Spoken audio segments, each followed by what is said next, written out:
La journée internationale des droits de la femme a été célébrée en Côte d'Ivoire, comme dans le monde, le mercredi 8 mars 2023. Elle a donné lieu à une série d'activités. Ainsi, l'on a assisté dans la commune de Koumassi à une campagne de sensibilisation sur l'origine de cette date. En effet, à l'aide d'un micro et d'un baffle, l'équipe de l'association Femmes Unies Afrique a sillonné des rues, des quartiers et certains marchés de Koumassi pour sensibiliser les populations. Ça s'est passé en 1800 aux États-Unis, où il y avait la guerre. Nos maris, nos frères sont allés au front. Les usines étaient vides. Il n'y avait plus personne pour travailler, pour nourrir les femmes.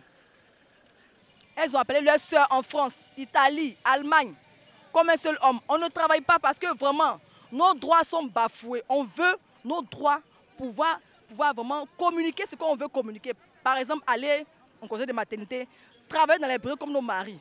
Elles ont marché un 8 mars, se sont levées pour aller maintenant aux Nations Unies avec leur pétition pour dire, nous voulons travailler, c'est vrai, mais respecter nos droits, car nous sommes des femmes, on doit aller en congé de maternité. On veut travailler comme les hommes, on veut aller à l'école.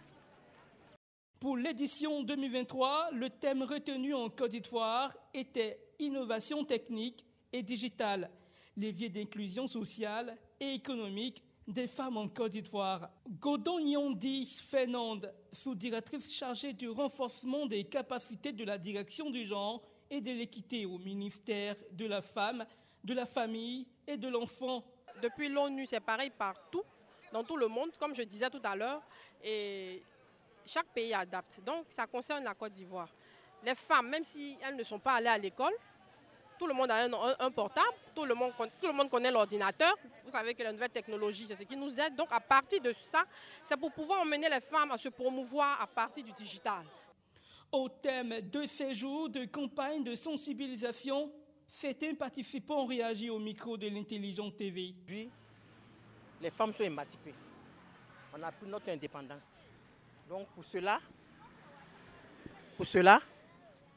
et j'exhorte les hommes de comprendre les femmes et d'aider les femmes sur ce chemin. Vraiment. Vraiment aujourd'hui, c'est la femme qui est là, qui comprennent que c'est les deux mains qui vont ensemble.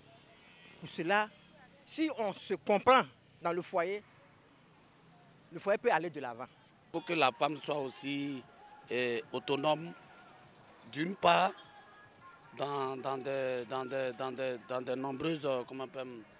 nombreuses facultés. Il faut qu'elle aussi elle a sa part à dire dans la société. Par rapport à la lutte de nos sœurs dans les années 1800, ça a payé aujourd'hui. Parce que grâce à elles, grâce à leur combat, nous avons eu la victoire.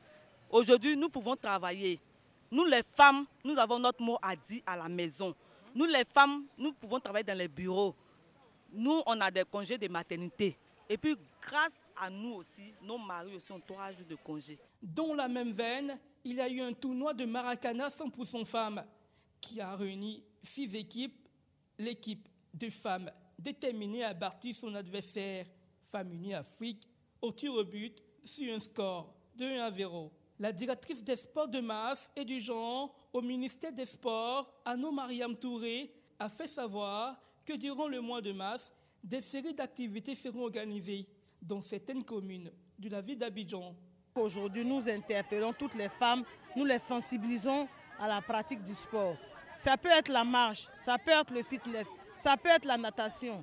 C'est vraiment faire une activité physique régulière pour être en bonne santé et comme ça, ils pourront prendre leur panier de ménagères pour vaquer tranquillement à leurs occupations. Pour sa part, Taï Marie-Paul, président de l'association Femmes Unies Afrique, a traduit sa gratitude au ministère des Sports et celui de la femme, de la famille et de l'enfant pour leur appui, pour la réussite de l'événement. Aujourd'hui, vraiment, les femmes ont apprécié se divertir pour la journée du 8 mars.